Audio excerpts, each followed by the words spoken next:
Hello students, कैसे हैं आप सभी। आई होप आप सभी अच्छी होंगे। मैं ज्योति आप सभी का स्वागत करती हूँ आपके अपने यूट्यूब चैनल जनवानी क्लासेस में, जहाँ पर हम पढ़ते हैं ग्रेजुएशन के लिए मैथमेटिक्स। आज की क्लास हमारी बीएससी थर्ड सेमेस्टर मैथ्स की क्लास, जिसमें हमारी बुक चल रही है मैथमेटिकल मेथड्स एंड इसमें चैप्टर हम कर रहे हैं फोरियर ट्रांसफॉर्म। लास्ट टाइम पे आपको कुछ डेफिनेशंस लिखाई थी, क्वेश्चन कराया था, आई होप आपने देख लिया होगा। नेक्स्ट लेक्चर में आज जो हम पढ़ेंगे वो इसका वेरी मोस्ट इंपॉर्टेंट टॉपिक्स हैं, यानी कि मान करके चलिए अगर इस चैप्टर से क्वेश्चन आएगा आपका या डेफिनेशन आएगी तो कहीं ना कहीं इन्हीं में से पूछी जाएगी।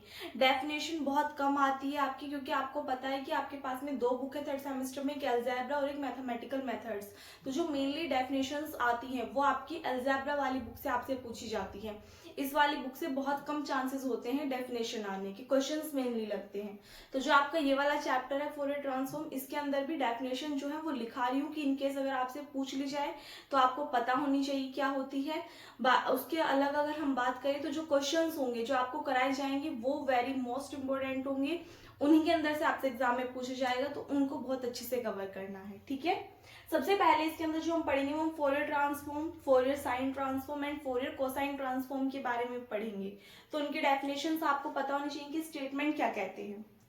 फोरियर ट्रांसफॉर्म या फिर कह सकते हो कॉम्प्लेक्स फोरियर ट्रांसफॉर्म क्या होता है कि सपोज दैट हमने माना एफ ऑफ एक्स क्या है, कोई भी एक फंक्शन है जो कि किस इंटरवल में डिफाइंड है, minus infinity to plus infinity, and be piecewise continuous in each finite partial interval. और ये कैसा है, कंटिन्यूअस है, किसमें, प्रत्येक जो फाइनाइट इंटरवल है उसमें, and absolutely integrable in this integral, यानी कि इस वाले इंटरवल में भी ये कैसा है, इंटीग्रेबल है। क्या चीज, फंक्शन। क्या क्या कंडीशन गिवन है आपको कि जो फंक्शन है वो डिफाइंड है किसमें, interval minus infinity to infinity पे, और ये हर एक फाइनाइट पार्शियल इंटरवल पर कैसा होगा, कंटिन्यूअस होगा, एंड ऑल्सो एब्सोल्युटली इंटीग्रेबल होगा इस इंटरवल में। तो देन हमारी कंडीशन क्या बनेगी कि F of X, that means Fourier transform of F of x किसके इक्वल होगा, 1/√2 pi integration limit minus infinity to infinity to the power I P x into F of x into D X के equal होगा। तीन condition है, कौन कौन सी, कि जो हमारे पास में फंक्शन ऑफ एक्स है, सबसे पहली बात कि वो कैसा होना चाहिए, डिफाइंड होना चाहिए interval minus infinity to infinity पे। सेकेंड कंडीशन क्या है कि इस इंटरवल पे वो कैसा होना चाहिए, वो कैसा होना चाहिए, कंटिन्यूअस होना चाहिए। और थर्ड कंडीशन मेनली क्या है कि वो कैसा होना चाहिए, एब्सोल्युटली इंटीग्रेबल होना चाहिए। एब्सोल्युटली इंटीग्रेबल होगा, कंटिन्यूअस होगा और डिफाइन होगा किस इंटरवल पे, माइनस इंफिनिटी टू इंफिनिटी पे। सो देन हमारा जो फोरियर ट्रांसफॉर्म होगा उस फंक्शन का, वो हम किसके थ्रू निकालेंगे, इस फॉर्मूले के थ्रू हम फाइंड आउट करेंगे। ठीक है, तो ये फॉर्मूला मेनली आपको ध्यान रखना है, किसके लिए, फोरियर ट्रांसफॉर्म के लिए।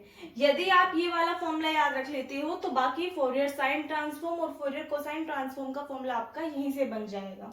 लास्ट में एक लाइन लिखी हुई है कि this is called the Fourier transform of F of x, इसको ही हम क्या बोलते हैं, फोरियर ट्रांसफॉर्म बोलते हैं एफ ऑफ एक्स को। इसको डिनोट करते हैं किससे, Fourier of F of x से, या फिर आप इसको इस फॉर्म में भी डिनोट कर सकते हो। क्लियर। नेक्स्ट, अच्छा कंफ्यूज मत हो ना, हमारे पास में यदि कोई भी फंक्शन है एफ ऑफ एक्स, तो यदि हम इस एफ ऑफ एक्स का लाप्लास ट्रांसफॉर्म निकालते हैं तो ये क्या होता है, एफ ऑफ पी होता है। That means F of P क्या कहलाता है, लाप्लास ट्रांसफॉर्म कहलाता है एफ ऑफ एक्स का। तो ये तो एफ ऑफ पी है, लेकिन एफ के ऊपर यदि ये वाला साइन लगा दिया जाए तो इसको हम क्या बोलेंगे, फोरियर साइन ट्रांसफॉर्म होगा ये किसका, फंक्शन एफ ऑफ एक्स का। क्लियर। नेक्स्ट है Fourier sine transform, the infinite Fourier sine transform of F of x. Infinite Fourier sine transform जो होगा एफ ऑफ एक्स का, जहां पर x की जो लिमिट होगी वो कहां से कहां पे टेंड करेगी, 0 से इंफिनिटी के बीच में x लाई करेगा, is denoted by, Fourier sine transform को आप किससे डिनोट करते हो, f सफिक्स में s into F of x. Fourier transform हमारा ये होता है, तो फोरियर साइन ट्रांसफॉर्म में जो हमारा f है, f के सफिक्स में क्या ले लेते हो आप, s ले लेते हो। तो जब आप यहाँ s लोगे तो आपको यहाँ पे भी सफिक्स में s लेना पड़ेगा। तो ये हमारा किसका साइन हो गया, फोरियर साइन ट्रांसफॉर्म का। And this term is equals to √2/पाई integration limit 0 to infinity f of x sine p x into D x. Difference कहाँ पे है कि ये तो आपके पास में 1/√2 पाई है, यहाँ पे क्या हो जाएगा √2/पाई हो जाएगा। F of X as it is, यहाँ पे e⁻i⁵x होता है और यहाँ पर साइन के लिए sin px होता है, cos के लिए cos px हो जाएगा। इसी में ही चेंज करा के लिखा रही हूँ टर्म्स, एक बार पहले इसको नोट कर लीजिएगा। पता नहीं क्या हो रहा है आज, पता नहीं वर्डिंग्स कहाँ जा रही हैं। करिए जी नोट। देखिए इसी में ही हेडिंग डाल लीजिएगा, आप इससे नेक्स्ट हेडिंग डालिएगा Fourier cosine transform. Fourier cosine transform तो क्या कहोगे, the infinite Fourier cosine transform of F of X where X जो होगा वो 0 to ∞ के बीच में लाई करेगा, is denoted by Fourier cosine transform है तो यहाँ पे सफिक्स में क्या आ जाएगा जी, सी आ जाएगा। यहाँ पर भी सफिक्स में क्या आ जाएगा, सी आ जाएगा। और इसको डिफाइन करोगे किस फॉर्म में आप, कि फोरियर कोसाइन ट्रांसफॉर्म जो होता है जिसको हम इस फॉर्म में डिनोट करते हैं, ये किसके इक्वल होगा, √2/पाई integration limit 0 to ∞ f of x, और साइन की जगह पे क्या आ जाएगा, कोस px इंटू dx आ जाएगा। ये हमारा फॉर्मूला किसके लिए हो जाएगा, फोरियर कोसाइन ट्रांसफॉर्म के लिए। साइन वाले में साइन आ जाएगा और सिर्फ फोरियर ट्रांसफॉर्म में e⁻i⁵x आएगा और यहाँ पर 1/√2 आएगा। क्लियर है डेफिनेशंस, याद भी रखनी है आपको स्टेटमेंट्स, क्वेश्चंस में यूज होंगे, नोट कीजिएगा इनको। नेक्स्ट देखिएगा लीनियरिटी प्रॉपर्टी क्या कहती है। ये आपकी थ्योरम है इस पे बेस्ड, जिसका आपको प्रूफ भी करना होगा। लीनियरिटी प्रॉपर्टी जो हमारी थ्योरम है इसका आपको प्रूफ भी करना होगा, क्योंकि एग्जाम में आपसे इसका प्रूफ भी पूछ लिया जाता है और ओनली स्टेटमेंट भी आपसे पूछ लिया जाता है। किसकी लीनियरिटी प्रॉपर्टी है ये, फोरियर ट्रांसफॉर्म की। तो कंडीशन क्या कहती है कि if Fourier transform of F and Fourier transform of G are Fourier transform of F of X and G of X, नहीं वही चीज कही, यानी कि this is the Fourier transform of F of X and this is the Fourier transform of ji of X. So then linearity property की condition क्या होती है कि F of A into F of X plus B into ji of x किसके equal होगा, a into Fourier transform of F and plus B into Fourier transform of g, जहां पर ए और बी जो है वो कैसी है आपके पास में कॉन्स्टेंट टर्म्स है। तो ये आपकी लीनियरिटी प्रॉपर्टी का स्टेटमेंट है जो कि हमें क्या करना होगा, प्रूफ करके दिखाना होगा। चलिए वी नो दैट, हमें क्या पता है, हमने कंडीशन पढ़ रखी है फोरियर ट्रांसफॉर्म की, अभी पढ़ करके आए हैं। तो एक हमारा हमने जो जनरल कंडीशन पढ़ी है वो एफ ऑफ एक्स के लिए पढ़ी है। अब हमारे पास में दो फंक्शन है, एक एफ ऑफ एक्स है और एक हमारे पास में क्या है, जी ऑफ एक्स है। तो दोनों के लिए अप्लाई कीजिए। तो यदि हम एफ ऑफ एक्स के लिए देखते हैं तो हमारे पास में कंडीशन क्या आ जाती है, F of X is equals to 1 सिर्फ और सिर्फ हम किसकी बात कर रहे हैं यहाँ पे, फोरियर ट्रांसफॉर्म की। तो क्या आएगा 1/2√पाई इंटीग्रेशन, लिमिट कहाँ से कहाँ टेंड कर रही थी, -∞ से +∞ टेंड कर रही थी, क्योंकि फोरियर ट्रांसफॉर्म है तो e⁻i⁵x आएगा, इंटू में एफ ऑफ एक्स आएगा इंटू डी ऑफ एक्स आ जाएगा। ठीक है, ये आ गई हमारे पास में equation number first. And G of X के लिए अगर हम देखें तो मैं कहूँ आपसे कि जी ऑफ एक्स के लिए आपके पास में क्या आएगा, तो आप कहोगे 1/√2 limit -∞ to ∞ G of x into D X. ये आ गई जी हमारे पास में इक्वेशन सेकेंड। हमें फोरियर ट्रांसफॉर्म चाहिए किसका, इसमें ए की मल्टीप्लाई करनी है और इसमें बी की मल्टीप्लाई करनी है और उनका सम। तो नाउ देखिएगा हम क्या कर रहे हैं, एफ ऑफ एक्स में ए की मल्टीप्लाई कर रहे हैं और जी ऑफ एक्स में हम बी की मल्टीप्लाई कर रहे हैं, इन दोनों को ऐड कर रहे हैं और इसका क्या निकालना है हमें, फोरियर ट्रांसफॉर्म। इसकी वैल्यू हमें चाहिए। तो देखिएगा क्या होगी, एफ ऑफ एक्स हमारा ये है तो इसमें हम क्या कर रहे हैं, एफ ऑफ एक्स में ए की मल्टीप्लाई कर रहे हैं, तो यहाँ पर भी एफ ऑफ एक्स में क्या हो जाएगी, ए की मल्टीप्लाई हो जाएगी। तो मैं बाहर लिख सकती हूँ a into 1/√2 integration limit -∞ to ∞ e⁻i⁵x F of x into D x लिख सकते हैं इस फॉर्म में। जो यहाँ पर ए एफ ऑफ एक्स है तो एफ ऑफ एक्स की मल्टीप्लाई का ए हमने बाहर लिख लिया, इसमें हमें ऐड करना है किसको, इस वाले टर्म को, लेकिन जी ऑफ एक्स में किसकी मल्टीप्लाई हो रही है, आप कहोगे बी की। तो इसमें बी की मल्टीप्लाई करोगे तो b into 1/√2 integration limit -∞ to ∞ e⁻i⁵x gx into कितना आ जाएगा, dx आ जाएगा। अब यहाँ से देखिएगा आपके पास में क्या वैल्यूज आ रही हैं। ये जो कंप्लीट वैल्यू है ये किसके इक्वल है, तो आप कहोगे this term is equals to this. Wait a minute, ये एफ ऑफ एक्स ये हमारे पास में किसकी वैल्यू है, इसकी वैल्यू है, और ये हमने क्या निकाला है, पी। यानी कि आप कह सकते हो कि फोरियर ट्रांसफॉर्म की कंडीशन क्या कहती है कि यदि हमें फोरियर ट्रांसफॉर्म निकालना है किसका, एफ ऑफ एक्स का, तो ये हमारा किसके इक्वल होता है, इसके इक्वल होता है। और यदि हम बात करें Fourier transform of ji of x की, Fourier transform of ji of x की, तो वो हमारा इस फॉर्म में रिप्रेजेंट होता है। कोसाइन आ जाता है तो यहाँ पर सी आ जाता है सफिक्स में, और साइन आ जाता है तो यहाँ पर एस आ जाता है सफिक्स में। इतना तो क्लियर है। तो अब यहाँ से जरा देखिएगा F of x of F की वैल्यू ये है, जी ऑफ एक्स ऑफ एफ की वैल्यू ये है, तो इसलिए तो हमारे पास में फोरियर ट्रांसफॉर्म आया था, इसमें हमने ए की मल्टीप्लाई करी और इसमें हमने बी की मल्टीप्लाई करी, दोनों को क्या करेंगे, ऐड कर देंगे, तो कुछ इस फॉर्म में टर्म आ गई। अब यहाँ पर हमें क्या देखना है, इधर की साइड में ये वाली वैल्यूज लिखनी है। तो एक चीज बताइए, ये जो वैल्यू है ये कम्प्लीटली किसके इक्वल आ रही है, इसके इक्वल आ रही है। दैट मीन्स इस कंप्लीट वैल्यू के प्लेस पे आप ये वैल्यू पुट कर सकते हो, 1/√2π limit minus infinity to infinity, बाकी सभी टर्म्स एज इट इज है।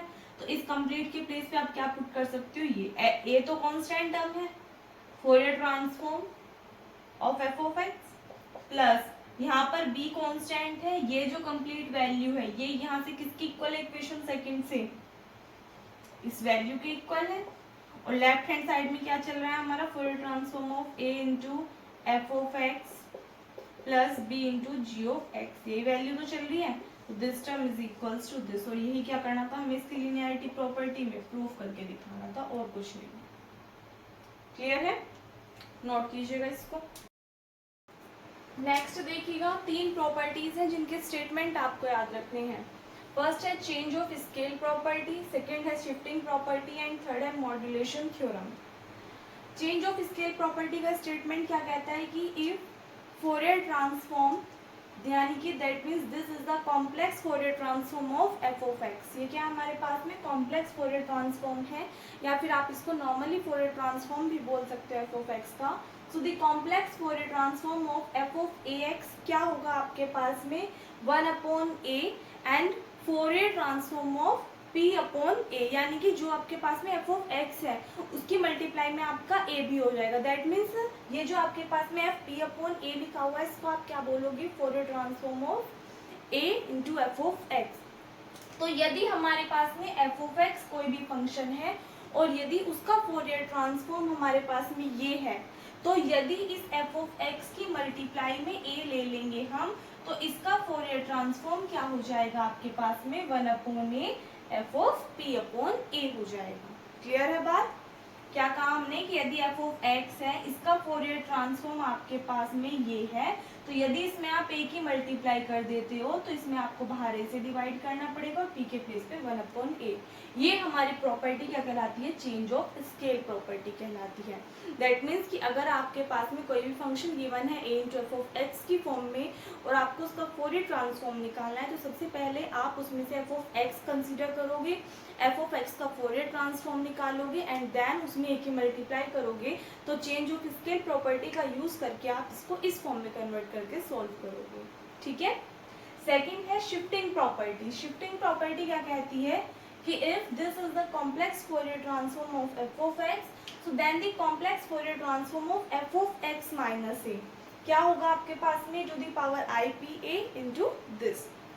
क्या कहा है कि सपोजेट आपके पास में फंक्शन जो है वो क्या है, f of x minus a की फॉर्म में है, तो आप क्या करोगे कि यदि हम इसका फोरियर ट्रांसफॉर्म निकालना है तो वो क्या होगा आपके पास में, to the power i p a F of P. That mean सबसे पहले एफ ऑफ एक्स का फोरियर ट्रांसफॉर्म निकालोगे जो कि इस फॉर्म में होगा, एंड देन इसके में आप क्या करोगे, यदि आपको x माइनस ए का निकालना होगा तो वो आपका इस वैल्यू के इक्वल आ जाएगा।